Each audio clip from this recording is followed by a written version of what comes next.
Alors, comme petit préambule, j'ai un petit texte que je veux simplement vous lire comme ça. Témoigner, ce n'est pas raconter une histoire. C'est vous raconter ma vie. Pour moi, ce n'est pas facile de revivre cette période, chaque fois. C'est la 4e fois cette semaine que je vais dans les écoles. Je ne vous connais pas, c'est plus facile de vous parler. Je vous considère tous comme des psys.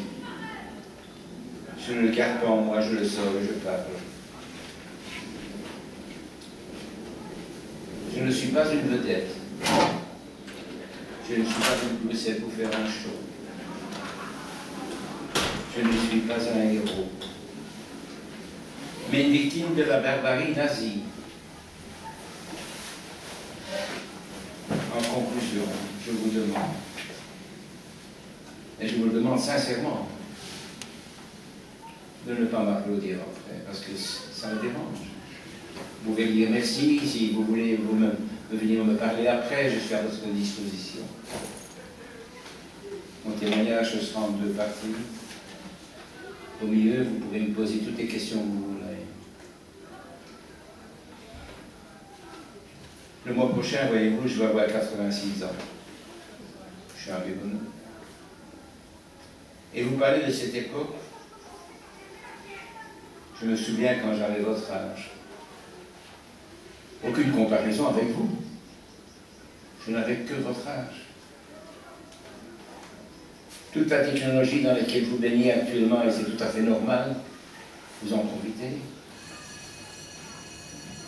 Quand moi j'avais votre âge. Ça n'avait même pas été inventé. La télévision n'existait pas. Les GSM n'existaient pas. Les ordinateurs n'existaient pas non plus. Pas de baladeurs, ni d'e-pop, ni de jeux vidéo, ni même de Coca-Cola. Et de McDo. Vous vous rendez compte, on était jeunes et on devait vivre. Comment est-ce qu'on pouvait vivre? Mais je vais essayer de vous l'expliquer. C'est fermer les yeux pour mieux m'écouter. Alors, ok, on y va, vous fermez les yeux. Je vous regarde, hein. Je veux que vous fermiez tous les yeux. C'est pour vous, c'est pas pour moi. Moi, je connais mon histoire. Moi, je voudrais vous la transmettre. Vous fermez les yeux. Oui, tu fermes tes yeux là-bas, parce que je te regarde. Vous fermez les yeux. Vous fermez les yeux. Ne rigole pas, je ferme les yeux. Et je vous regarde et je commence. Je m'appelle Paul Sobol. Je suis né à Paris le 26 juin 1926.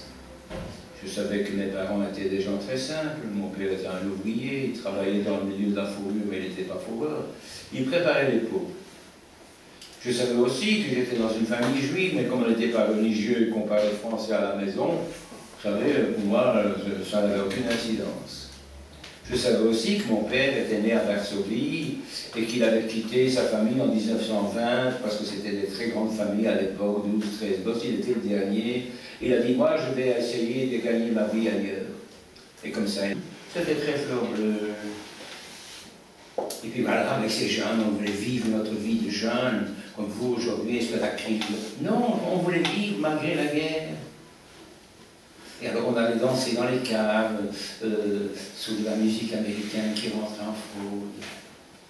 Et puis, moi j'avais un don, je savais dessiner, j'avais jamais appris. Et j'ai eu l'idée de faire fabriquer par les filles de ce groupe des sacs en toile de jute. Pourquoi en toile de jute? Parce que le cuir était rationné, etc. Donc les femmes voulaient rester coquettes malgré la guerre. On fabriquait ces sacs et moi je peignais dessus des paysages à l'huile et des fleurs et on allait vendre ça. Comme ça nous avions de l'argent de poche pour tout le groupe.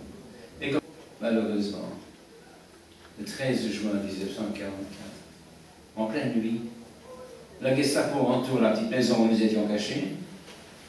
Il arrête toute la famille. Nous avions été dénoncés. Par qui on ne sait pas.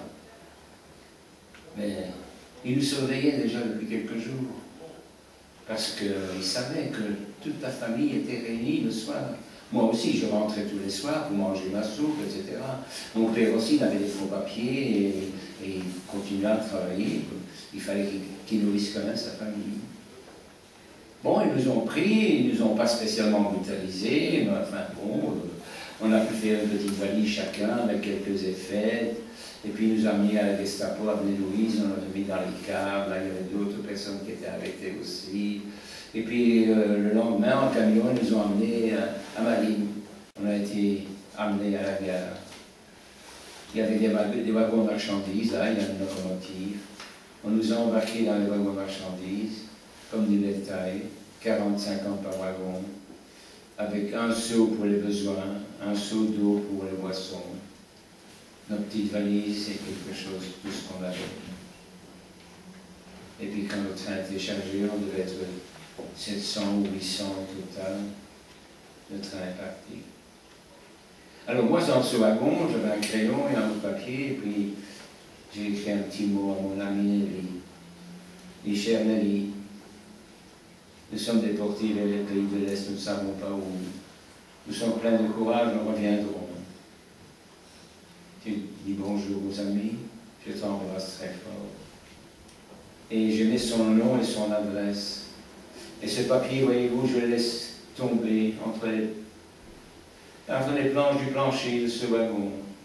Et ce papier tombe sur le ballast. Et bien, figurez-vous qu'un cheminot qui a travaillé sur ce chantier, sur cette voie, a vu qu'il y avait un papier, a vu qu'il y avait une adresse, l'a mis dans une enveloppe, a mis des timbres. Et quand je suis rentré d'Allemagne, j'ai appris qu'elle avait reçu ce message que je lui avais envoyé. Et moi, j'avais sa petite photo. À 5 h du matin, le soleil se lève. Les portes s'ouvrent. Les SS rentrent avec un matraque accompagné de... Moi, je vais les appeler des vrais bagnards, parce que nous ne sommes pas des vrais bagnards, nous avons juste reçu un costume, mais c'est tout. Eux, ils ont des bâtons, ils sont les collaborateurs des SS. Donc, les collaborateurs des SS. Et alors commence l'éducation. Comment devenir un bon esclave?